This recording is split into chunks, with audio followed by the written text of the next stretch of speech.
নতুন বছৰৰ আৰম্ভণিৰ দিনটোতে মই আপোনালোক সকলোকে নতুন বছৰৰ শুভেচ্ছা জনাইছোঁ আৰু অসমবাসী ৰাইজলৈও আপোনালোকৰ জৰিয়তে নতুন বছৰৰ শুভেচ্ছা জ্ঞাপন কৰিছোঁ। মই কেইটামান চৰকাৰৰ বিগত 5 বছৰৰ আমাৰ কেইটামান প্ৰাপ্তিৰ বিষয়ে আপোনালোকক ক'ব বিচাৰিছোঁ আৰু যোৱাটো বিগত বছৰত ৰাজ্যখনৰ যি ঘটনা প্ৰবাহ তাৰ ওপৰতো আপোনালোকক মই অকণমান আলোকপাত কৰিব বিচাৰিম। প্ৰথমতে আপোনালোকক মই এটা ভাল খবৰ দি আজি মই সাংবাদিক মেল বা সংবাদ মাধ্যমৰ আগত আমাৰ বক্তব্য ৰাখিব খুজিছোঁ। ভাৰতীয় ৰিজাৰ্ভ বেংকে 2020 আৰু 25 এই 5 বছৰত অসমৰ ইকনমিক বা অসমৰ বিত্তীয় ব্যৱস্থাক দেশৰ ভিতৰতে ফাষ্টেষ্ট গ্ৰ'য়িং ষ্টেট হিচাপে ৰিকগনাইজ কৰিছে আৰু ই এনেকুৱা নহয় যে উত্তৰ পূৰ্বৰ ভিতৰত পূৰ্বাঞ্চলৰ ভিতৰত সমগ্ৰ দেশৰ ভিতৰতে 2020 আৰু 2025ৰ ভিতৰত সমগ্ৰ দেশত বিকাশৰ গড় আছিলে 29%, কিন্তু আমাৰ ৰাজ্যখনত 2020 আৰু 25ৰ ভিতৰত আমাৰ অৰ্থনীতি 45% হাৰত বা 5 বছৰত 45% গ্ৰ'থ হয় বা আমি গ্ৰ'থ ৰেজিষ্টাৰ কৰোঁ আৰু সেই দিশৰ পৰা যদি আমি চাবলৈ যাওঁ আমাৰ ইকনমি 4,10,724 কোটি টকাৰ আছিলে আৰু এই বছৰত আমি 7,41,626 কোটি টকাত আমি প্ৰৱেশ কৰিছোঁ আৰু যদি আমি ইয়াক পাৰ্চেণ্টেজত যেতিয়া আমি চাব যাওঁ it is a growth of 45% আৰু নিশ্চিতভাৱে আমাৰ ৰাজ্যখনৰ অৰ্থনীতিয়ে যোৱা 5 বছৰত এখন বিকশিত ৰাজ্যৰ ফালে আমি অগ্ৰসৰ হোৱাৰ দিশত আগবাঢ়িছোঁ। এই সময়ছোৱাৰ ভিতৰত অসমৰ পাৰ কেপিটা ইনকাম অৰ্থাৎ প্ৰতিজন ব্যক্তিৰ উপাৰ্জন 54% বাঢ়িবলৈ সক্ষম হৈছে। ইকনমি বাঢ়িছে এট এ ৰেট অফ 45% আৰু মানুহৰ ব্যক্তিগত জীৱনৰ বা ব্যক্তিগত উপাৰ্জন বাঢ়িছে এট এ ৰেট অফ 54%, অৰ্থাৎ আমাৰ 2021 চনত 1,03,371 টকা প্ৰতি জনমূৰি আয় আছিলে। 5 বছৰ পিছত আমাৰ প্ৰতিজন ব্যক্তিৰে উপাৰ্জন 1,59,185 টকালৈকে বৃদ্ধি পাইছে। তাৰমানে এতিয়া আমাৰ অসমৰ প্ৰতি ব্যক্তিৰে উপাৰ্জন 1,60,000 টকাৰ ওচৰা ওচৰি গৈ আমি পাব পাৰিছোঁ and this is again A growth of 54%। আৰু যদি ইয়াকে আমি ৰাজ্যৰ ৰাজহলৈকে ৰূপান্তৰ কৰোঁ, আমাৰ ৰাজ্যৰ ৰাজহো যোৱা 5 বছৰত গ্ৰ'থ হৈছে এট এ ৰেট অফ 53%। তাৰমানে যোৱা 5টা বছৰত আমি ফাষ্টেষ্ট গ্ৰ'য়িং ইকনমি হ'ব পাৰিছোঁ, পাৰ কেপিটা ইনকাম বাঢ়িছে, ৰাজ্যৰ ৰাজহ বাঢ়িছে আৰু আজি অসমে এক সুস্থিৰ বিত্তীয় ব্যৱস্থাপনাৰ ফালৰ পৰা এখন সুস্থিৰ ৰাজ্যলৈ ৰূপান্তৰ কৰিছে। ইয়াৰ লগত অসমৰ আৰু এটা গৌৰৱ আমি অৰ্জন কৰোঁ এই বছৰটোতে, সেইটো হ'ল যে দেশত প্ৰণয়ন কৰা 3খন যি নতুন ক্ৰিমিনেল আইন ইয়াৰ প্ৰয়োগ আৰু ৰূপায়ণৰ ক্ষেত্ৰত অসমে বৰ্তমান ভাৰতৰ প্ৰথম স্থান অধিকাৰ কৰি আছে। আমাৰ পিছতে হাৰিয়ানা আৰু আমি 3খন ক্ৰিমিনেল ল ৰূপায়ণৰ ক্ষেত্ৰত আজি আমি দেশৰ ভিতৰতে প্ৰথম ৰাজ্য হিচাপে ভাৰত চৰকাৰে আমাক অভিহিত কৰিছে। ৰাজ্যৰ আইন শৃংখলাৰ ফালে যদি আমি চাব যাওঁ 2021 চনত 1,33,239টা গোচৰ প্ৰতি বছৰ ৰুজু হৈছিলে আৰু এই বছৰ আমাৰ গোচৰ ৰুজুৰ সংখ্যা 43,748লৈকে হ্ৰাস পাইছে। অৰ্থাৎ যিখন ৰাজ্যত প্ৰতি বছৰে 1,33,239টা ক্ৰাইম হৈছিলে সি এই যোৱা 5 বছৰত 43,748লৈকে হ্ৰাস পাইছে। আপোনালোকে জানি ভাল পাব যে এই সময়ছোৱাৰ ভিতৰত আমি কোৰ্টত অৰ্থাৎ এটা গোচৰ হ'লে সদায় মানুহৰ এটা অভিযোগ থাকে যে পুলিচে চাৰ্জশ্বিট নকৰে। এতিয়া আমাৰ অসমত পুলিচে চাৰ্জশ্বিট কৰা অপৰাধৰ সংখ্যা 81% বৃদ্ধি পাইছে। অৰ্থাৎ এতিয়া যদি এটা বছৰত 10,000 যদি গোচৰ ৰুজু হয় বা 100টা গোচৰ যদি ৰুজু হয় তাৰ 81টা চাৰ্জশ্বিট হয়। অৰ্থাৎ প্ৰমাণ পত্ৰ গোটেইখিনি লৈ উইদিন 3 মাহ আমি চাৰ্জশ্বিট কৰাৰ সংখ্যা আজি দ্ৰুত গতিত বাঢ়িব ধৰিছে। 2021 চনত আমাৰ অসমত অপৰাধ হ'লে আদালতে শাস্তি দিয়াৰ পাৰ্চেণ্টেজ 6% আছিলে। অৰ্থাৎ কনভিকশ্যন ৰেট ৱাজ অনলি 6%। আজি আমাৰ ৰাজ্যত কনভিকশ্যন ৰেট 26.38লৈকে বৃদ্ধি পাইছে। ৰাষ্ট্ৰীয় হাৰ 35%। আমি দ্ৰুত গতিত ৰাষ্ট্ৰীয় হাৰলৈ আমি গতি কৰিব পাৰিছোঁ। যোৱা 5 বছৰত আমাৰ ৰাজ্যত 2,919 কোটি টকা মূল্যৰ আমি ড্ৰাগছ আমি জব্দ কৰিব পাৰিছোঁ আৰু ড্ৰাগছৰ বিৰুদ্ধে আমাৰ যিখন যুদ্ধ তাত 3,000 কোটি টকাৰ ড্ৰাগছ জব্দ কৰাই আমাৰ বাবে এটা সফলতা বুলি আমি নিশ্চিতভাৱে ক'ব পাৰোঁ। ৰাজ্যত যোৱা কেইটামান দিনত আমি বিদেশী নাগৰিকক পুছবেক এই প্ৰচেষ্টা আমি আৰম্ভ কৰিছিলোঁ আৰু এতিয়া আমাৰ ৰাজ্যত যোৱা কেইটামান মাহৰ ভিতৰতে আমি প্ৰায় 2,000 ব্যক্তিক সীমান্তত তেওঁলোকক চিনাক্ত কৰি আমি পুছবেক কৰিবলৈ সক্ষম হৈছোঁ আৰু ইয়াৰ ফলত ডেফিনেটলি অসমত নতুনকৈ অহা বিদেশী নাগৰিকৰ সংখ্যা দ্ৰুতগতিত কমি যাব। আৰু এতিয়া ৰাজ্যত আৰু এটা আমি নতুন সিদ্ধান্ত লৈছোঁ যে বিদেশী ন্যায়াধিকৰণে যিসকল ব্যক্তিক বিদেশী বুলি ঘোষণা কৰে তেওঁলোকক আমি উইদিন 1 উইক আমি তেওঁলোকক পুছবেক কৰাৰ বাবে সিদ্ধান্ত লৈছোঁ, যাতে তেওঁলোকে উচ্চ ন্যায়ালয় উচ্চতম ন্যায়ালয় এই গোটেই প্ৰক্ৰিয়াটোৰে বহুত দেৰি হৈ নাযায়। বিদেশী ন্যায়াধিকৰণে চিনাক্ত কৰাৰ লগে লগেই তেওঁলোকক আমি পুছবেক কৰাৰ বাবে সিদ্ধান্ত লৈছোঁ। আমাৰ ৰাজ্যত এই ব্যৱস্থা আৰম্ভ হোৱাৰ লগে লগে আমি ভাবোঁ যে ফৰেনাৰ্ছ বা বিদেশীৰ ওপৰত আমাৰ যিটো বহুদিনৰ পৰা এটা নন কম্প্ৰমাইজিং এটিচিউড লোৱাৰ প্ৰয়োজন আছিল, সুপ্ৰিম কোৰ্টৰ ৰায়দানৰ পিছত আৰু সুপ্ৰিম কোৰ্টে আমাৰ ৰাজ্যৰ ইলিগেল ইমিগ্ৰেণ্ট এক্সপালশ্যন এক্টখনক আভেল কৰি দিয়াৰ লগে লগে এতিয়া আমি ইলিগেল ইমিগ্ৰেণ্টসকলক পুছবেক কৰা আমি এটা আমাৰ চৰকাৰৰ নীতিলৈকে আমি তাক ৰূপান্তৰ কৰিছোঁ আৰু তাৰ পৰিপ্ৰেক্ষিতত আমাৰ ৰাজ্যত মই ভাবোঁ যে গোটেই বিদেশী নাগৰিকৰ সমগ্ৰ ব্যৱস্থাটোতে এটা পৰিৱৰ্তন আহিবলৈ সক্ষম হ'ব।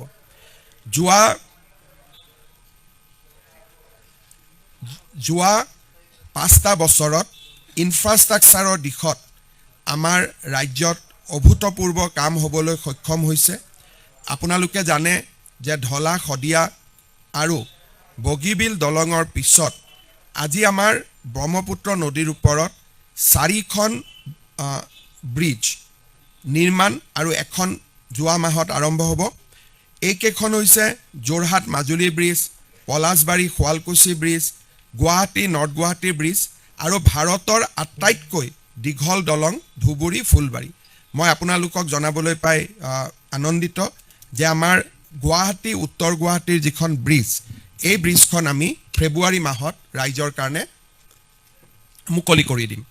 গুৱাহাটী শুৱালকুছি পলাশবাৰী ব্ৰিজেও প্ৰায় আৰু ধুবুৰী ফুলবাৰী ব্ৰিজ দুইখনে এটা নিশ্চিত গতিত আগবাঢ়িছে আৰু 2027 চনত এই দুইখন ব্ৰিজো কমপ্লিশ্যনৰ ফালে আগবাঢ়িব। আপোনালোকক আমি জনাবলৈ পাই ভাল পাইছোঁ যে গুৱাহাটী ৰিং ৰোড প্ৰজেক্ট আমাৰ আৰম্ভ হৈছে, তাতো নাৰেংগী কুৰুৱাৰ ওপৰত এখন দলং হ'ব। এই মাহৰ 18 বা 17 তাৰিখে ভাৰতৰ প্ৰধানমন্ত্ৰী ডাঙৰীয়াই কাজিৰঙাৰ ওপৰত 32 কিলোমিটাৰৰ যিখন এলিভেটেড কৰিডৰ 6,957 কোটি টকা ব্যয়েৰে নিৰ্মাণৰ প্ৰস্তাৱ লোৱা হৈছে, তাৰ প্ৰধানমন্ত্ৰী ডাঙৰীয়াই আধাৰশিলা স্থাপন কৰিব।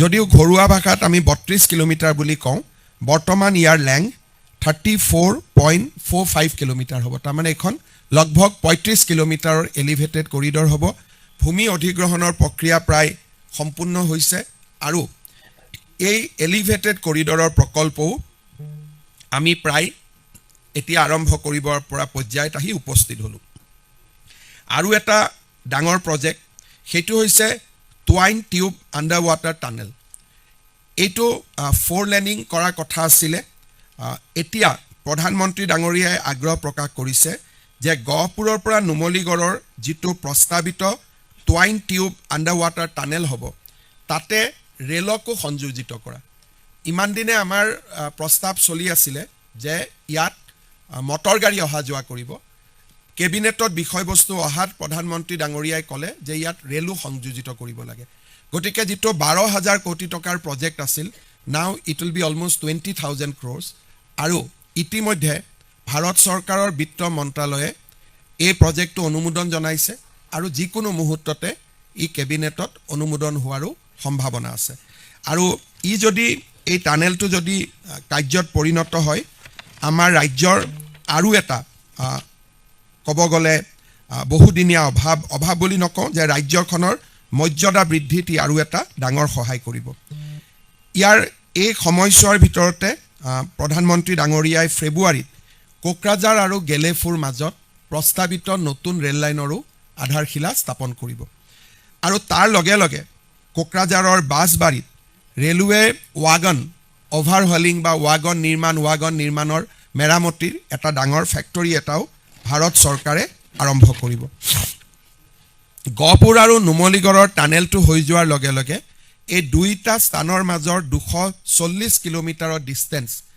35 কিলোমিটাৰলৈ হ্ৰাস পাব 240 কিলোমিটাৰ লাগে আজি যদি কাজিৰঙাৰ পৰা গহপুৰত যাব লাগে বা নুমলীগড় ৰিফাইনেৰীৰ পৰা যাব লাগে আজি সি মাত্ৰ 35 কিলোমিটাৰলৈকে নামি আহিব আমি ইতিমধ্যে কেইবাটাও নতুন ইনফ্ৰাষ্ট্ৰাকচাৰ আপোনালোকে দেখা পাইছে গুৱাহাটী বিমানবন্দৰ বা আমাৰ বৰদুৱাৰ শ্ৰীমন্ত শংকৰদেৱ আবিৰ্ভাৱ ক্ষেত্ৰ বিহপুৰীয়াত মাধৱদেৱ ক্ষেত্ৰ যোৰহাটত স্বাধীনতা সংগ্ৰামী উদ্যান আৰু গুৱাহাটীত আমাৰ গেটৱে গুৱাহাটী গুৱাহাটীৰ আমাৰ যিখন ৰিভাৰ বেংকত আমি উদ্যান নিৰ্মাণ কৰিছোঁ সতী ৰাধিকা শান্তি উদ্যান শ্বহীদ স্মাৰক কেইবাটাও আমাৰ নতুন প্ৰজেক্টছ ইতিমধ্যে আপোনালোকে আৰম্ভ কৰা আপোনালোকে দেখা পাইছে গুৱাহাটীত আৰু এটা নতুন ডাঙৰ প্ৰজেক্ট খুব কম দিনৰ ভিতৰতে আমি অনুমোদন পাম সেইটো হৈছে গুৱাহাটী বিমানবন্দৰৰ পৰা জালুকবাৰীলৈ পোনে এলিভেটেড কৰিডৰ অৰ্থাৎ আমি যাতে তলত যি যান বাহন সি ৰাষ্ট্ৰীয় ঘাইপথৰ বাবে ব্যৱহৃত হ'ব গোৱালপাৰাৰ পৰা গুৱাহাটীলৈ আহা কিন্তু এই প্ৰপ'জ এলিভেটেড কৰিডৰে গুৱাহাটী এয়াৰপৰ্টৰ পৰা পোনে মানুহ এলিভেটেড কৰিডৰত উঠিলে জালুকবাৰী ৰিং ৰোডত নামিব পৰা হ'ব এই প্ৰপ'জেলটো আমাৰ খুব অনুমোদনৰ শেষ পৰ্যায়ত আছে আমি গুৱাহাটীত এয়াৰপৰ্টখন দেখিছোঁ এতিয়া এয়াৰপৰ্টত আমি এখন এৰো চিটি যাক এয়াৰপৰ্ট হাব বুলি কোৱা হ'ব এৰো চিটি এখনো নিৰ্মাণ কৰা হ'ব 60 একৰ ভূমিত তাতে বহুবিলাক হোটেল আহিব কনভেনশ্যন চেণ্টাৰ আহিব কনচাৰ্ট ইকনমিৰ ব্যৱস্থা কৰা হ'ব কেইবাটাও আমাৰ নতুন ব্যৱস্থা তাত সংযোজিত হ'ব আপোনালোকে আমাৰ মেজৰ প্ৰজেক্টছৰ ভিতৰত আমাৰ national badminton centre of excellence beautification of Rangghar Lachit মৈদামৰ পুনৰ নিৰ্মাণ এই গোটেইবিলাকৰ বিষয়ে আপোনালোক অৱগত লাচিত বৰফুকন পুলিচ একাডেমি আমাৰ অসমত কেইবাটাও নতুন ইনফ্ৰাষ্ট্ৰাকচাৰ নিৰ্মাণ হৈ উঠিছে আপোনালোকে জানি আৰু ভাল পাব যে এছিয়ান ডেভেলপমেণ্ট বেংকৰ লগত আমাৰ এখন চুক্তি হৈছে কাম 2 দিনতে আৰম্ভ হ'ব গুৱাহাটী মেডিকেল কলেজৰ পুৰণা বিল্ডিংটো কমপ্লিট ডিমলিজ হৈ 2200 কোটি টকাৰে তাত এটা সম্পূৰ্ণ আধুনিক হস্পিটাল এখন নিৰ্মাণ কৰা হ'ব ইতিমধ্যে টেণ্ডাৰ আদি হৈ গ'ল তাৰ কাম 2 দিনতে আৰম্ভ হ'ব ৰাজ্যত 14খন মেডিকেল কলেজে ইতিমধ্যে আত্মপ্ৰকাশ কৰিছে এই বছৰত বঙাইগাঁৱতো আমি মেডিকেল কলেজৰ কাম আৰম্ভ কৰিম উদ্যোগীকৰণৰ দিশত যোৱা বছৰটো অসমৰ বাবে এটা মাইলৰ খুঁটা হৈ ৰ'ব প্ৰথমতে এই এমাহ ডেৰ মাহৰ ভিতৰত আমি কপিলী হাইড্ৰ ইলেক্ট্ৰিক প্ৰজেক্ট 120 মেগাৱাট তাক আমি শুভ উদ্বোধন কৰিম আৰু ই ৰাজ্যৰ নিজৰ জেনেৰেশ্যন হ'ব। ইয়াৰ লগতে আমি 350 মেগাৱাট সোলাৰ পাৱাৰ আমি নিজে উৎপন্ন কৰি আমি গ্ৰিডত দিব পাৰিম। তাৰ প্ৰজেক্টখিনিও এই এমাহ দুমাহৰ ভিতৰতে আমি আৰম্ভ কৰিব পাৰিম।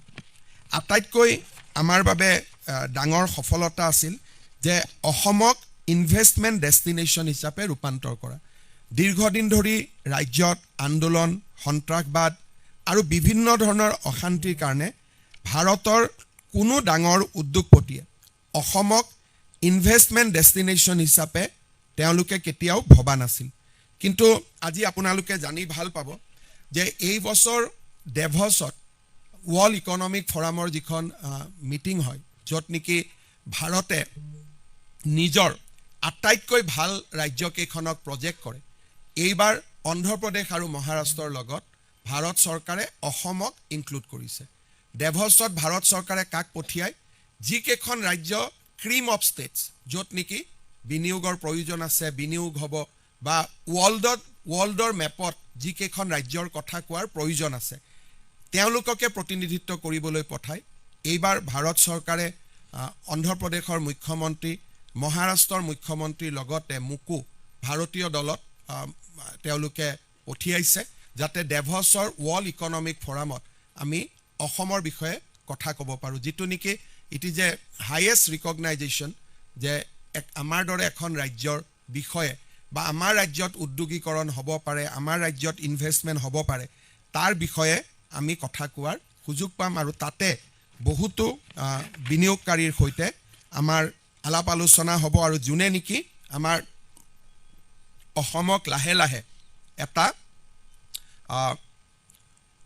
উদ্যোগীকৰণৰ কেন্দ্ৰবিন্দুলৈ ৰূপান্তৰ কৰিব। মই আপোনালোকক এটা সৰুকৈ কেইটামান লাৰ্জ ইনভেষ্টমেণ্টৰ বিষয়ে ক'ব খুজিছোঁ। টাটা ছেমিকণ্ডাক্টৰ প্ৰজেক্ট 27,000 কোটি টকাৰ কাম ইতিমধ্যে তীব্ৰ গতিত চলি আছে, আৰু আমি আশা কৰিছোঁ যে খুব কম দিনৰ ভিতৰত অসমত মোবাইল ফোন বনোৱা ইনভেষ্টমেণ্ট এটাও আমি পাবলৈ সক্ষম হ'ম। মই কোম্পানীটোৰ নাম ক'ব খোজা নাই, বাট আমাৰ ডিছকাশ্যন চলি আছে। টাটা ছেমিকণ্ডাক্টৰত যদি 27,000 কোটি টকাৰ বিনিয়োগৰ কাম চলি আছে, আমাৰ নুমলীগড় ৰিফাইনেৰীত 28,000 কোটি টকাৰ বিনিয়োগৰ কাম চলি আছে।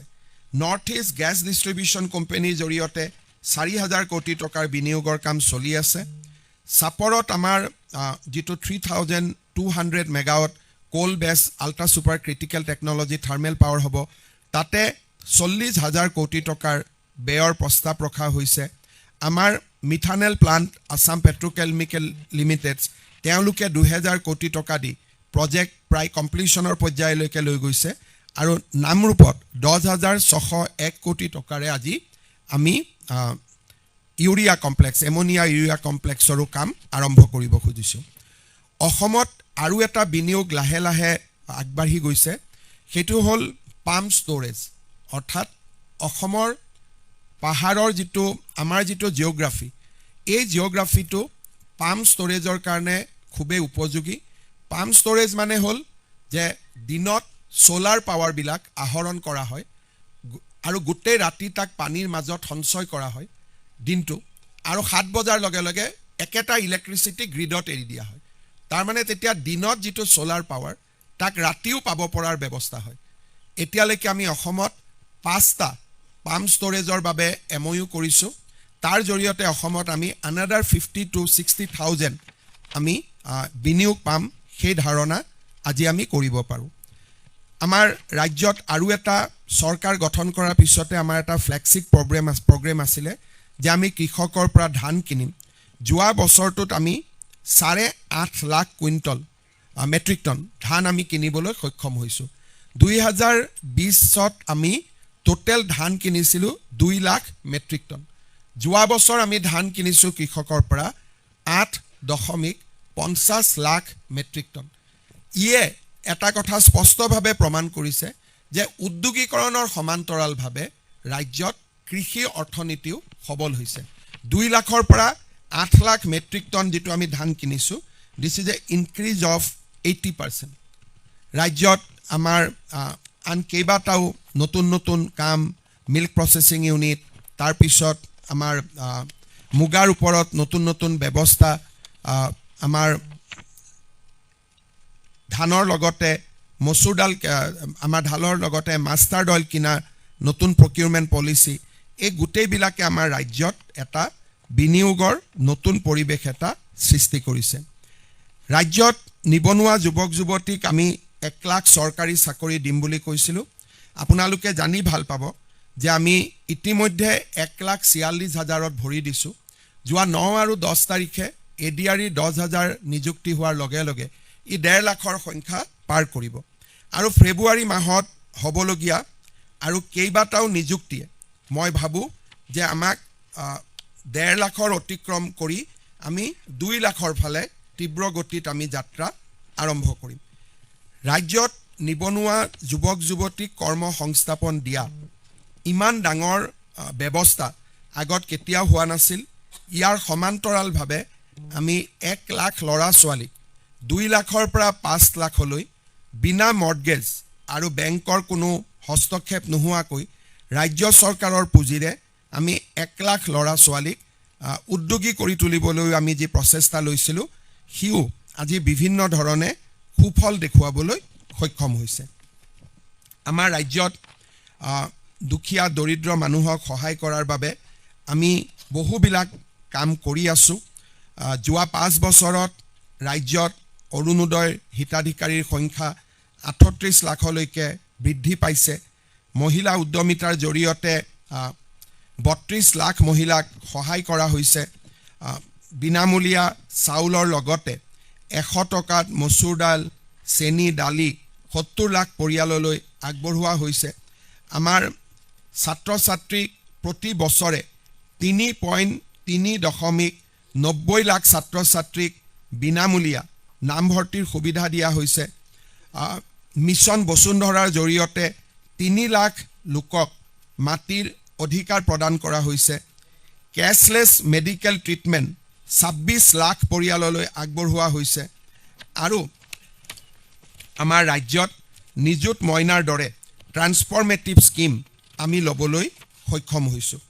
আপোনালোকে জানি ভাল পাব যে আমি কেইটামান ফিউচাৰ প্ৰজেক্ট বা ভৱিষ্যদৰ্শী প্ৰজেক্ট যোৱা বাজেটত আমি উল্লেখ কৰিছিলোঁ। তাৰ ভিতৰত আমাৰ এটা ডাঙৰ প্ৰজেক্ট আছিলে, সেইটো হ'ল কেঞ্চাৰ ট্ৰিটমেণ্টৰ ক্ষেত্ৰত। কেঞ্চাৰ ট্ৰিটমেণ্টৰ ক্ষেত্ৰত ৰেডিঅ'থেৰাপিত লাহে লাহে মানুহে বা আমাৰ বিভিন্ন চিকিৎসালয়বিলাকত আমি নতুন নতুন ৰেডিঅ'লজিকেল ইকুইপমেণ্ট আনিবৰ কাৰণে আমি সক্ষম হৈছোঁ। 17খন আমাৰ কেঞ্চাৰ হস্পিটেল আমি আৰম্ভ কৰিবৰ কাৰণে সিদ্ধান্ত লৈছিলোঁ। 9খন ইতিমধ্যে কাৰ্যক্ষম হৈছে। কিন্তু এইবাৰ আপোনালোকক আমাৰ বিভাগৰ পৰা আৰু অলপ কোৱা হ'ব। সিদ্ধাৰ্থ, उसका মেচিন का नाम क्या था? কষ্ট कितना है? 500 কোটি টকা ব্যয় কৰি আমি অসমত প্ৰটন থেৰাপি মেচিন আমাৰ কেঞ্চাৰ গ্ৰীডত আমি আনিবৰ কাৰণে সিদ্ধান্ত লৈছোঁ। ইতিমধ্যে টেণ্ডাৰ পাব্লিছ কৰা হৈছে। প্ৰটন থেৰাপি মেচিন টাটাৰ লগত আছে আৰু মাদ্ৰাজ এপলৰ লগত আছে। কোনো গভৰ্ণমেণ্ট ছিষ্টেমত প্ৰটন থেৰাপি মেচিন নাই। আৰু কেঞ্চাৰ ট্ৰিটমেণ্টৰ কাৰণে ই হৈছে প্ৰিচিশ্যন বেছ ৰেডিঅ'লজি, মানে ট্ৰিটমেণ্ট হয়, ৰেডিঅ'লজিকেল ট্ৰিটমেণ্ট হয়। আমি ৰাজ্যত 500 কোটি টকা ব্যয়েৰে আমি প্ৰটন থেৰাপি মেচিন আনিবলৈ সিদ্ধান্ত গ্ৰহণ কৰিছোঁ। ইয়াৰ বাবে প্ৰয়োজনীয় পইচা বা টকা সংগ্ৰহৰ যিটো ব্যৱস্থা সেইটো অভিনৱ। আমি CSRৰ পৰা প্ৰায় 50 কোটি টকা পাইছোঁ আৰু আমি আৰু বিভিন্ন CSRৰ পৰা ল'ম। কোভিডৰ সময়ত আমাক ৰাইজে দান বৰঙণি দিছিলে, তেতিয়া আমাৰ 50 কোটি টকা সঞ্চয় হৈছিলে, তাকো আমি প্ৰটন থেৰাপি মেচিনত ব্যয় কৰিম। বিশ্ব বেংকে আমাক 250 কোটি টকা দিব প্ৰটন থেৰাপি মেচিনৰ কাৰণে যে লোন, আৰু বাকী টকা আমি ৰাজ্যৰ বাজেটৰ পৰা দিম। তো Assam will be the first state to have a proton therapy machine in the public health system. আৰু ইয়াৰ লগে লগে এই ইকুইপমেণ্টটো আমাৰ অহাৰ লগে লগে অসমত মেডিকেল টুৰিজিমৰ এটা নতুন যাক আমি ক'ম যে নতুন দিগন্ত এটা অসমৰ কাৰণে মুকলি হ'ব। ইমান দিন আমি বাহিৰত গৈ আছিলোঁ, প্ৰটন থেৰাপি অহাৰ লগে লগে ইণ্ডিয়াৰ মেক্সিমাম কেঞ্চাৰ পেচেণ্ট অসমত ট্ৰিটমেণ্টৰ কাৰণে আহিব, যিসকলক হাই ৰেঞ্জত ৰেডিঅ'থেৰাপিৰ প্ৰয়োজন আছে। এই সময়ছোৱাত আমি 5,218টা শিশুৰ হাৰ্টৰ অস্ত্ৰোপচাৰ কৰিব পাৰিছোঁ। আমি নেশ্যনেল ডায়েলিচিছ প্ৰগ্ৰেমেৰে 10 লাখ কিডনী পেচেণ্টৰ ডায়েলিচিছ ছেশ্যন কৰিব পাৰিছোঁ। আৰু আমি ফ্ৰী ডায়েগনষ্টিক স্কিমৰ জৰিয়তে আমি প্ৰায় 40 লাখ লোকক আমি বিনামূলীয়াকৈ আমি বিভিন্ন ডায়েগনিষ্টৰ সুবিধা দিব পাৰিছোঁ। ৰাজ্যৰ শিক্ষাখণ্ডত ড্ৰপ আউট আমাৰ যিটো ৰেট আছিলে, তাত আমি প্ৰথমবাৰৰ বাবে যাক কয় অংকুশ বা তাক আমি এটা হল্ড কৰিব পাৰিছোঁ যে ড্ৰপ আউটৰ সংখ্যা যাতে বাঢ়ি নাযায়। 2015 চনত আমাৰ প্ৰাইমেৰী স্কুলত ড্ৰপ আউট আছিলে 7.4, এতিয়া আমাৰ ড্ৰপ আউট 3.8লৈকে নামিছে। আপাৰ প্ৰাইমেৰী ড্ৰপ আউট আছিলে 7.1%, এতিয়া 5%লৈ নামিছে। আৰু ছেকেণ্ডাৰীত 30% আছিলে, এতিয়া আমি 17%লৈকে হ্ৰাস কৰিবলৈ আমি সক্ষম হৈছোঁ। আমাৰ টি গাৰ্ডেনৰ ক্ষেত্ৰত যিখন আমি বিল পাছ কৰিছোঁ, য'ত নেকি টি গাৰ্ডেনৰ মাটি বা লেবাৰ কলনীৰ মাটি আমি টি গাৰ্ডেনৰ শ্ৰমিকসকলক দিম, ইও এখন অসমত ট্ৰান্সফৰ্মেটিভ লেজিছলেশ্যন। ৰাজ্যপাল মহোদয়ে ইতিমধ্যে তাত হস্তাক্ষৰ কৰিছে আৰু আমি লেণ্ড একুইজিশ্যনৰ প্ৰচেছ আৰম্ভ কৰিছোঁ। 3,33,000 ফেমিলিক ই উপকৃত কৰিব। আমাৰ চাহ বাগিচাৰ মালিকসকলৰ এই ক্ষেত্ৰত কোঅপাৰেশ্যন আমি যথেষ্ট ভাল পোৱা নাই। সেইবাবে আমি এটা সিদ্ধান্ত লৈছোঁ যে যিসকল মালিকে এই একুইজিশ্যন প্ৰচেছটোত আমাক সহায় নকৰিব, চৰকাৰে তেওঁলোকৰ প্ৰতি আগবঢ়োৱা সকলো ইনচেণ্টিভ আমি উইথড্ৰ কৰিম। আজি আমি চাহ বাগিচাৰ মালিকসকলক বছৰি প্ৰায় 150 কোটি টকাৰ ইনচেণ্টিভ দিওঁ। অৰ্থডক্স টিৰ ক্ষেত্ৰত দিওঁ, কেপিটেল ইনভেষ্টমেণ্টৰ কাৰণে দিওঁ। আমি যিসকল বাগানৰ মালিকে আমাৰ লগত এই প্ৰচেষ্টাত সহযোগিতা নকৰিব বা কোৰ্ট আদিলৈকে যাব, তেওঁলোকক আমি দিয়া সকলো ধৰণৰ ইনচেণ্টিভ আমি উইথড্ৰ কৰিম আৰু তেওঁলোকৰ লগত ডেফিনেটলি আমাৰ সম্পৰ্কটো আমি নতুনকৈ বিবেচনা কৰিম। কাৰণ আমি বিচাৰোঁ যে 200 বছৰ পিছত এইটো চাহ বাগিচাৰ শ্ৰমিকৰ অধিকাৰ তেওঁলোকে যাতে সম্পূৰ্ণভাৱে মাটিৰ অধিকাৰ পাব পাৰে, এয়া তেওঁলোকৰ অধিকাৰ আৰু তেওঁলোকৰ অধিকাৰত আমি হস্তক্ষেপ কৰাটো উচিত নহয়। আৰু বাগিচাৰ সমূহ স্বত্বাধিকাৰীসকলক মই আজি অনুৰোধ কৰিম যাতে তেখেতসকলে কোনো কাৰণতে এই প্ৰক্ৰিয়াত হস্তক্ষেপ কৰাৰ বাবে চেষ্টা নকৰে। শেষত 2-3টা মই সৰু সৰু কথাৰে সামৰণি মাৰিম। আমি এই কাৰ্যকালৰ সময়ছোৱাত সৰ্বমুঠ বিধানসভাত আমি 71খন নতুন আইন প্ৰণয়ন কৰিছোঁ। পলিগেমিয়ে হওক, ভেঞ্চাৰ স্কুলৰ প্ৰভিন্সিয়েলাইজেশ্যনে হওক, আমি 5 বছৰত 71খন আইন আমি নতুনকৈ প্ৰণয়ন কৰিছোঁ। 156খন আইন আমি সংশোধন কৰিছোঁ আৰু 373খন আইন আমি বাতিল কৰিছোঁ, যিসমূহ সময়ৰ লগত খাপ নাখায় তেনেকুৱা বহু আইন আমি বিধানসভাত লৈ গৈ বাতিল কৰিছোঁ। পলিচিৰ ক্ষেত্ৰত যোৱা সময়ছোৱাত 40খন নতুন পলিচি গভাৰ্নেন্সৰ দৃষ্টিভংগীৰে আমি প্ৰণয়ন কৰিছোঁ। ৰাজ্যত কেবিনেট মিটিং পতাৰ প্ৰক্ৰিয়াও এই চৰকাৰৰ দিনত পৰিৱৰ্তন হ'ল। যোৱা 5 বছৰত আমি 188খন কেবিনেট মিটিং পাতিছোঁ, 188। অসমৰ স্বাধীনোত্তৰ যিকোনো চৰকাৰৰ তুলনাত ই হৈছে আটাইতকৈ অভিলেখ সংখ্যক। আৰু এই 188খন কেবিনেট মিটিঙত 2,589টা সিদ্ধান্ত লোৱা হৈছে, 2589। প্ৰশাসনক গতিশীল কৰা হৈছে। প্ৰত্যেক বছৰে 40ত আশে-পাশে আমি কেবিনেট মিটিং পাতিছোঁ। 2025 চনত আমি 43খন কেবিনেট মিটিং পাতিবলৈ আমি সক্ষম হৈছিলোঁ। যোৱা বছৰটোত আমাৰ ৰাজ্যত কেইবাজনো বিশিষ্ট ব্যক্তিয়ে ৰাজ্যক ভ্ৰমণ কৰে। ভাৰতৰ ৰাষ্ট্ৰপতি মহোদয় অসমলৈ এবাৰ আহে। প্ৰধানমন্ত্ৰী ডাঙৰীয়াই যোৱা 2025 চনত 3বাৰ অসমলৈ আহে। গৃহমন্ত্ৰী ডাঙৰীয়া অসমলৈ 4 বাৰ আহে, বিত্তমন্ত্ৰী ডাঙৰীয়ানী এবাৰলৈ আহে। অৰ্থাৎ আমাৰ ৰাজ্যত কেন্দ্ৰীয় চৰকাৰৰ প্ৰতিনিধিসকলৰ বা কেন্দ্ৰীয় চৰকাৰৰ বিষয়াসকলৰ বা প্ৰধানমন্ত্ৰী ৰাষ্ট্ৰপতিৰ দৰে উচ্চ পদস্থ ব্যক্তিসকলৰ ভিজিট অসমত অব্যাহত থাকে। আৰু এতিয়ালৈকে প্ৰধানমন্ত্ৰীয়ে টোটেল অসমত 37 টাইমছ 37 বাৰ অসমলৈ আহিছে, যিটো 75 বছৰৰ ভিতৰত এটা ৰেকৰ্ডছ বুলি ক'ব লাগিব। এই সময়ছোৱাত মুখ্যমন্ত্ৰী হিচাপে কেবিনেট মিটিঙৰ উপৰিও আমি ক'ব গ'লে প্ৰতি বছৰে ডিপাৰ্টমেণ্টেল ৰিলেটেড মিটিংছ আৰু ডিচিশ্যনছ আমাৰ বহুবিলাক হয়। আৰু আপোনালোকে জানি ভাল পাব যে মুখ্যমন্ত্ৰী লেভেলত প্ৰতি বছৰে এভাৰেজ 85খন review meetings with various department আমি কৰিব পাৰিছোঁ। আৰু প্ৰত্যেক বছৰে অসমৰ বিভিন্ন জিলাত মুখ্যমন্ত্ৰীৰ ভ্ৰমণ আৰু নাইট ষ্টেও প্ৰতি বছৰে বাঢ়ি গৈছিলে। 2021ত 21টা নাইট ষ্টে, 2022ত 46টা নাইট ষ্টে, 2033ত 31টা, 2024ত 45টা, 2025ত 36 টাইমছ। তাৰমানে ইমানবিলাক নাইট ষ্টে আমাৰ বাহিৰতো সম্ভৱ হৈছে।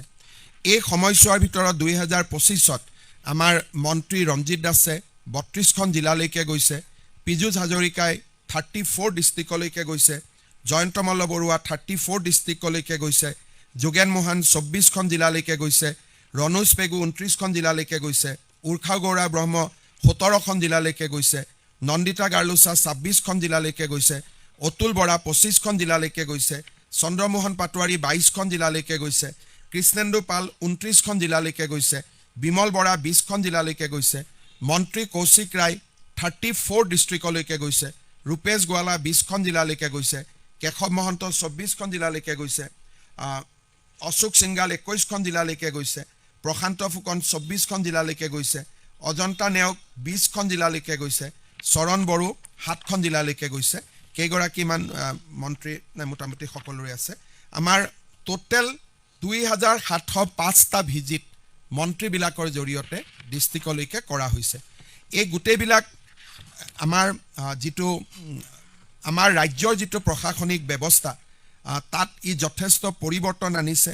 প্ৰত্যেক 5 বছৰত প্ৰতিটো বছৰতে SP DC কনফাৰেন্স কৰা হৈছে, যিবিলাক আগতে আমাৰ ইনষ্টিটিউচনেলাইজ নাছিলে। এইবাৰ আমি এই গোটেইবিলাকক ইনষ্টিটিউচনেলাইজ কৰিবৰ বাবে সক্ষম হৈছোঁ। আমাৰ চৰকাৰৰ দিনত হোৱা কেইটামান ঘটনা প্ৰবাহ আমি নিশ্চয় আজি মনত পেলাম। ইউনেস্কো ৱৰ্ল্ড হেৰিটেজ চাইট চৰাইদেউ মৈদাম, আমাৰ অসমীয়া ধ্ৰুপদী ভাষাৰ মৰ্যাদা, বিহুৰ গ্ৰীনিজ ৱৰ্ল্ড ৰেকৰ্ড, ঝুমুৰৰ বিশ্বজুৰি ঝুমুৰৰ প্ৰদৰ্শন, আৰু শেহতীয়াকৈ বৃন্দাবনী বস্ত্ৰক অসমলৈ উভতাই লৈ অহাৰ প্ৰক্ৰিয়া, ই এক যোৱা বছৰটোৰ মাইলৰ খুঁটা হৈ ৰ'ব। আটাইতকৈ আৰু এটা আমি আপোনালোকক জনাব খুজিছোঁ যে এই সময়ছোৱাত এটা নোটেবল পৰিৱৰ্তন হৈছে। আপোনালোকে সংসদত প্ৰধানমন্ত্ৰী ডাঙৰীয়াৰ ভাষণ শুনিলে আপোনালোকে কেতিয়াবা শুনিব, মোগলৰ বিৰুদ্ধে যুঁজৰ কথা কওঁতে দেশৰ প্ৰধানমন্ত্ৰীয়ে ইয়াৰ আগলৈকে অকল শিৱাজী মহাৰাজৰ কথা কৈছিল। কেইদিনমান আগতেও সংসদত প্ৰধানমন্ত্ৰী ডাঙৰীয়াই দিয়া ভাষণত স্বভাৱসুলভভাৱে এতিয়া শিৱাজী মহাৰাজৰ লগতে লাচিত বৰফুকনৰ নামো উচ্চাৰণ কৰা হয়। আগত কোনো প্ৰধানমন্ত্ৰীয়ে কেতিয়াও শিৱাজী আৰু লাচিতৰ কথা একেলগে উল্লেখ কৰা নাছিলে। প্ৰধানমন্ত্ৰী ডাঙৰীয়াৰ যিকোনো ভাষণতে যদি মোগলৰ যুঁজৰ কথা ওলাইছে, শিৱাজী মহাৰাজৰ লগতে আমাৰ লাচিত বৰফুকনৰ নামো একেলগে সন্নিৱিষ্ট হৈছে। মই ভাবোঁ 400 বছৰৰ লাচিতৰ জন্ম জয়ন্তীয়ে লাচিত বৰফুকনক সমগ্ৰ ভাৰতবৰ্ষতে তেখেতৰ যোগ্য স্থানত প্ৰতিষ্ঠা কৰিবলৈ সক্ষম হৈছে। লাচিত বৰফুকনৰ ওপৰত 52টা এপিছ'ডৰ এখন টেলিভিছন চিৰিয়েল কৰিবৰ কাৰণে ৰাজ্য চৰকাৰ আৰু প্ৰচাৰ ভাৰতীয়ে চুক্তিত স্বাক্ষৰ কৰিছে। তাৰ শ্বুটিং আতিও ইতিমধ্যে আৰম্ভ হৈছে, যিটোৱে নেকি লাচিত বৰফুকনক আকৌ এবাৰ বিশ্ব পৰ্যায়ত সংস্থাপিত কৰিব, যিটো তেখেতৰ যোগ্য স্থান, সেই যোগ্য স্থানলৈ তেখেতক নিশ্চিতভাৱে লৈ যাব। যোৱা বছৰটোত আমি ভাৰত ৰত্ন সুধাকণ্ঠ ডক্টৰ ভূপেন হাজৰিকাৰ ইয়াৰ লং চেলিব্ৰেশ্যনো আৰম্ভ কৰিছোঁ। তেখেতৰ নামত ডাক টিকেট ইতিমধ্যে প্ৰণয়ন কৰা হৈছে, যি আমাৰ কাৰণে এটা বিশেষ গৌৰৱৰ কথা। এই সময়ছোৱাৰ ভিতৰতে আমি সাংস্কৃতিক মহাৰণ, ক্ৰীড়া সংগ্ৰাম, আমাৰ অমৃত বৃক্ষ আন্দোলন কেইবাটাও আগতে নোহোৱা আৰু ৰাজ্যৰ হায়েষ্ট চিভিলিয়ান এৱাৰ্ড আছাম বৈভৱ, আছাম সৌৰভ, আছাম গৌৰৱ আদিও আমি প্ৰণয়ন কৰিবলৈ সক্ষম হৈছোঁ। আজি মই আপোনালোকক আৰু এটা ভাল খবৰ দিব খুজিছোঁ।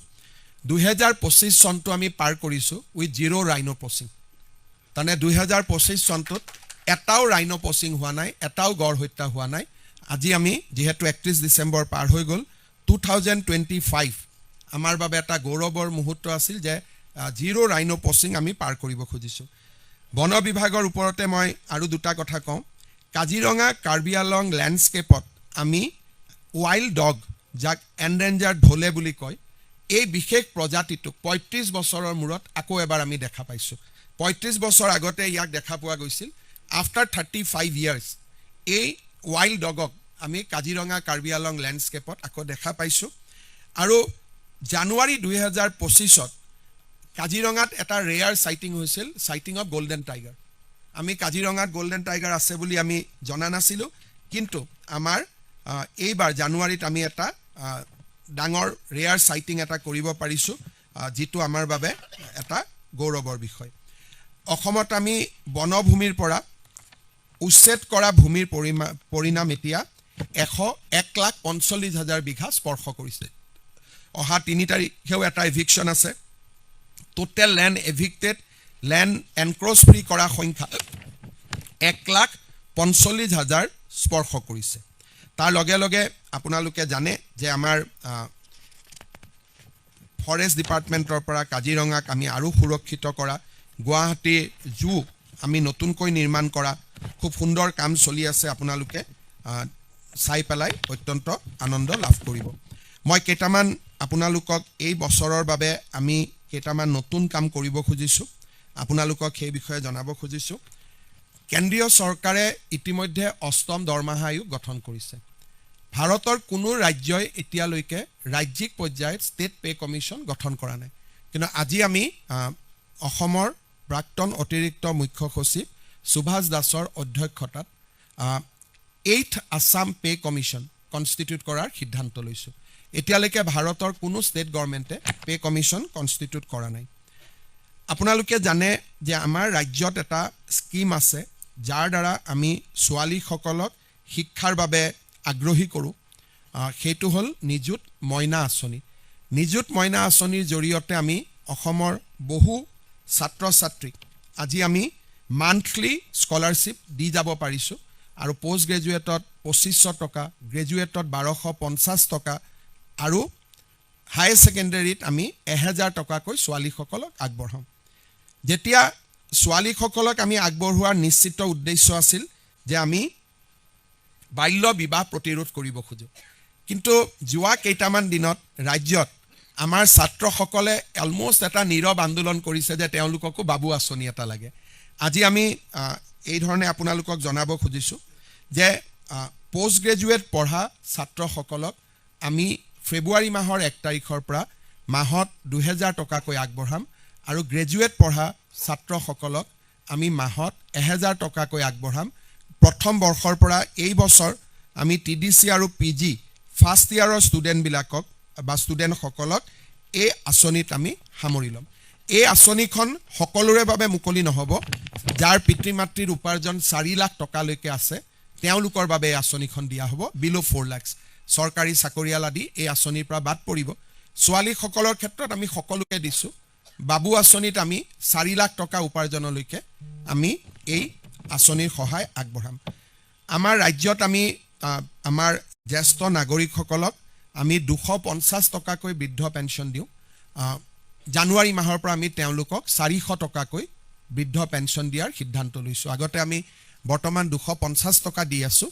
আমি তেওঁলোকৰ বৃদ্ধ পেঞ্চন বা জ্যেষ্ঠ লোকৰ সন্মান ৰাখি আমি 400 টকালৈকে বৃদ্ধি কৰিম।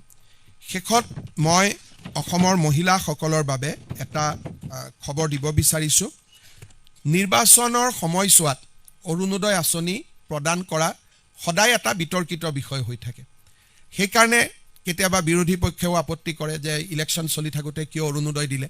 আমি যাতে বিতৰ্কৰ ঊৰ্ধত থাকিব পাৰোঁ, ফেব্ৰুৱাৰী মাহৰ 20 তাৰিখে অসমৰ প্ৰতিগৰাকী অৰুণোদয় হিতাধিকাৰীক বিহুৰ উপহাৰ হিচাপে আমি আগতীয়াকৈ 8,000 টকা দিম। তাৰমানে প্ৰতিগৰাকী আই মাতৃ যিসকলে অৰুণোদয় আঁচনি পাই আছে, দে উইল গেট, জানুৱাৰীত আমি তেওঁলোকক নিদিওঁ একো, ফেব্ৰুৱাৰী মাহত একেলগে, ফেব্ৰুৱাৰী মাহৰ 20 তাৰিখে একেলগে আগতীয়াকৈ বহাগ বিহুৰ উপহাৰ হিচাপে তেওঁলোকক আমি 8,000 টকা তেওঁলোকৰ বেংক একাউণ্টলৈকে হস্তান্তৰ কৰিম। তেতিয়া আৰু বিহুলৈকে তেওঁলোকে সুন্দৰভাৱে তেওঁলোকৰ বিহু পালন কৰিব পাৰিব। মই আপোনালোকৰ জৰিয়তে অসমৰ আই মাতৃসকললৈকে এই সুন্দৰ উপহাৰটো ঘোষণা কৰিব খুজিছোঁ।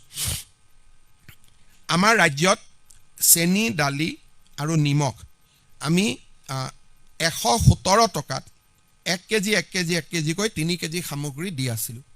আজিৰ পৰা ৰেচনৰ দোকানত 70 লাখ ৰেচন কাৰ্ড হোল্ডাৰে এই আঁচনি 100 টকাত লাভ কৰিব। 117 টকাৰ জৰিয়তে আমি আৰু 17 টকা আজিৰ পৰা হ্ৰাস কৰিছোঁ। আজিৰ পৰা তেওঁলোকে 100 টকাকৈ লাভ কৰিব। অহাকালি আমি এটা সৰু অনুষ্ঠান কৰিছোঁ। আমাৰ অসমৰ সত্ৰৰ উদাসীন ভকতসকলেও অহাকালিৰ পৰা মাহত 1500 টকাকৈ তেওঁলোকে এটা সন্মান ৰাশি লাভ কৰিব। মই আপোনালোকৰ জৰিয়তে আপোনালোকক মই যথেষ্টখিনি সুখবৰ দিলোঁ, কিন্তু ইমানবোৰ খবৰৰ মাজতো 2025 চনটো নিশ্চিতভাৱে জাতিৰ বাবে এটা দুৰ্ভাগ্যৰ বছৰ হিচাপে ৰৈ যাব। কাৰণ 2025 চনত আমি জুবিনৰ দৰে মহান শিল্পী এগৰাকীক হেৰুৱালোঁ, আৰু তেখেতৰ মৃত্যুৰ পিছত অসমত সৃষ্টি হোৱা পৰিৱেশ আৰু এক কঠিন পৰিৱেশৰ মাজত অসম আৰক্ষীয়ে 3 মাহৰ ভিতৰতে এই গোটেই ঘটনাৰ তদন্ত কৰি দাখিল কৰা অভিযোগনামা নিশ্চয় 2025 চনৰ এটা স্মৰণীয় ঘটনাৱলী হৈ ৰ'ব। ৰাইজৰ আৱেগ আৰু ৰাইজৰ মৰমক সন্মান জনাই ৰাজ্য চৰকাৰে আমি এই গোটেই ঘটনাটোৰ যাতে ন্যায় বাস্তৱসংগত হ'ব পাৰে, লিমিটেড টাইমৰ ভিতৰত ন্যায় হ'ব পাৰে, সেইকাৰণে ৰাজ্য চৰকাৰে ইতিমধ্যে অহা 12 জানুৱাৰীৰ পৰা স্পেচিয়েল পাব্লিক প্ৰচিকিউটৰ, এই গোটেই ঘটনাটোক যাতে ন্যায়ালয়ত আমি প্ৰতিষ্ঠা কৰিব পাৰোঁ তাৰ বাবে স্পেচিয়েল পাব্লিক প্ৰচিকিউটৰ নিয়োগৰ বাবে সিদ্ধান্ত লৈছে। আপোনালোকক আমি গুৱাহাটীৰ 3-4জন জ্যেষ্ঠ ক্ৰিমিনেল এডভোকেটৰ লগত আমি কথা পাতি আছোঁ। 5 বা 6 তাৰিখৰ ভিতৰত আমি স্পেচিয়েল পাব্লিক প্ৰচিকিউটৰজনৰ নামো আমি ঘোষণা কৰিব পাৰিম। আৰু স্পেচিয়েল পাব্লিক প্ৰচিকিউটৰ এপইণ্টমেণ্ট হৈ যোৱাৰ লগে লগে আৰু ডকুমেণ্টছ এক্সচেঞ্জৰ পৰ্যায়টো পাৰ হৈ যোৱাৰ লগে লগে আমি গুৱাহাটী উচ্চ ন্যায়ালয়ৰ মুখ্য ন্যায়াধীশ ডাঙৰীয়াক এখন স্পেচিয়েল কোৰ্টৰ বাবে, যোনে নেকি অকল এই গোচৰটোৰে বিচাৰ কৰিব, তাৰ বাবেও আমি আবেদন জনাম। অৱশ্যে সিদ্ধান্ত হাইকোৰ্টে ল'ব, কিন্তু আমি ৰাজ্য চৰকাৰৰ পৰা এই অনুৰোধো জনাবৰ বাবে সিদ্ধান্ত গ্ৰহণ কৰিছোঁ। আপোনালোকক এইটো বহুত এটা আমাৰ ৰাইজৰ এটা শুভেচ্ছা বুজায়।